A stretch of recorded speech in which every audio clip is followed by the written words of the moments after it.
Welcome back, folks. This is episode 7 of my Clockwork Empires Alpha 48A playthrough. So you'll notice, probably the first thing you'll notice is that I've skipped ahead in time significantly from last episode. I finally got that metalworks built, the chapel is up and functioning, and I've got a functioning laboratory. That comprises, from the end of the last episode to the beginning of this one, that's about an hour of game time, watching people collect resources and things.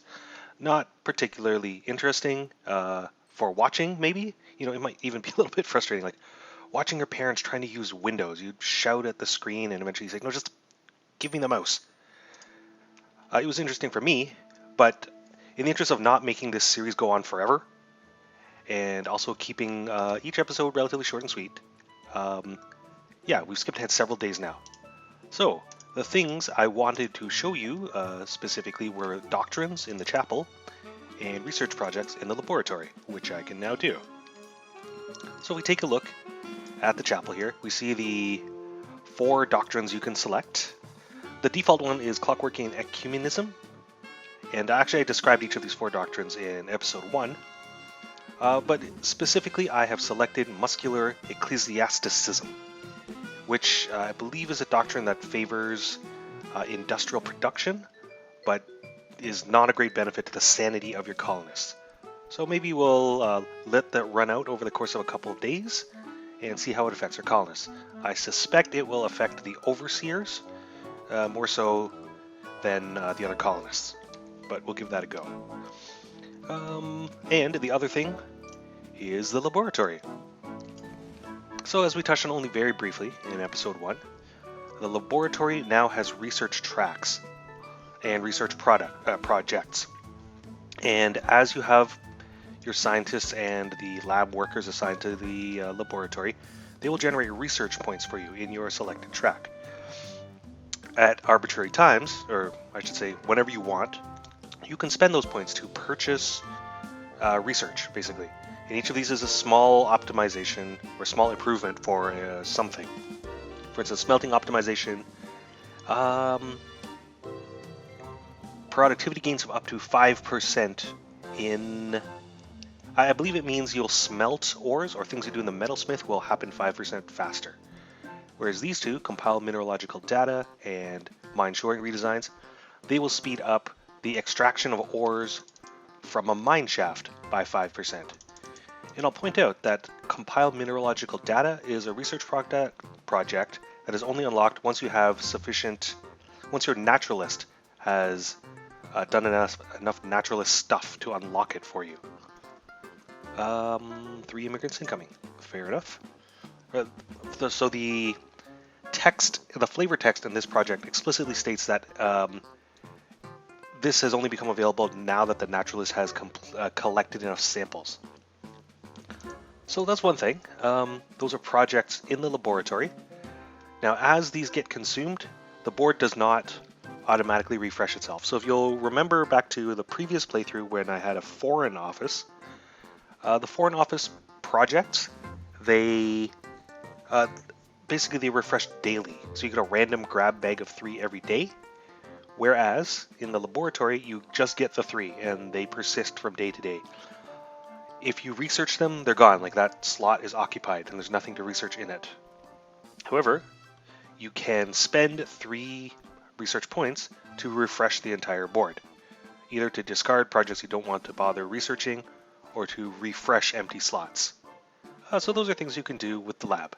Now, I don't have any points. I don't have enough points to buy any of these projects, so I guess we'll let them research for a bit. I'm a little puzzled that our research points are going up even though there's nobody in the facility researching. Lucinda Burnaby, our resident mad scientist. Where are you? You're... Oh, that's interesting. Did I ask... Apparently, any chalkboard is eligible for research. So Lucinda Barnaby has been doing her laboratory research in the naturalist office because I also, on a whim, I built a chalkboard in there. Which is kind of weird, but okay. I mean, you can't have a scientist until you build a laboratory. So it's not like it's not some kind of exploit where you can get away with not building a lab in the first place.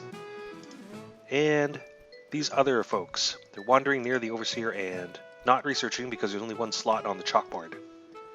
I guess what I need is more chalkboards.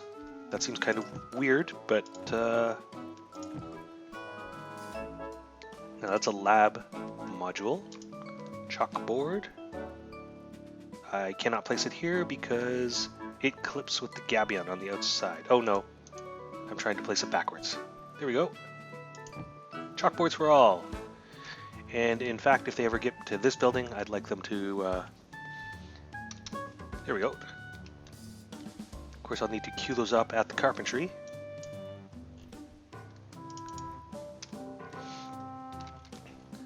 Another research point for Lucinda Barnaby, which brings total research stored to 5 points.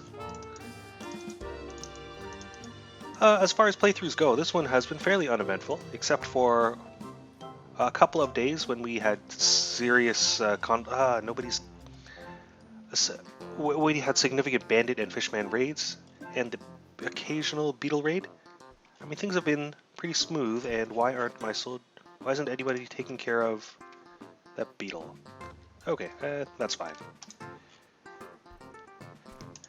You take care of it, Eloise. And that beetle was spawned from this fishman corpse, which is just rotting in the field, and nobody has, I suppose...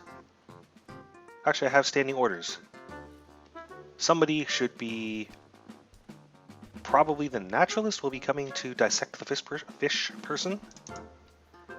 They've begun hauling the gold in. Another thing I'll mention, as you'll recall, we had bandit camps way the heck out here, and you can still kind of see the ruins of the camp. And here are some nearby wrecked airship debris that I discovered. The bandits wiped themselves out attacking my camp, so I was able to send my colonists out to scavenge their tents and also this nearby debris, and we found a lot of goodies. Which is why the colony now has things like this black powder and this moonshine and this booze, none of which I can make, requiring a chemist and a brewery, respectively, or the brewery modules for the kitchen.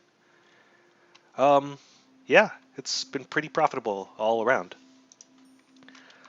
So if you're wondering about the pace of the game, oh, wait a second.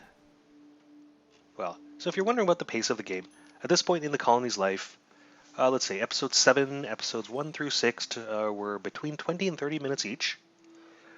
So let's say 3 hours. And then there's an hour of playthrough I skipped. That's a total of 4. Or when I say skipped, I mean I didn't record. So this is about 4 hours into the game. Yeah, and that's kind of the pace of the game. There are bugs. More beetles eating my corn. No, taken care of. Maybe I need more chapel workers. Seem to be finding a lot of people who are unable to give confession. Alright, let's take a look at our overseer. Oh, in a second. Hostile first person. Incoming. Oh, there's a dodo.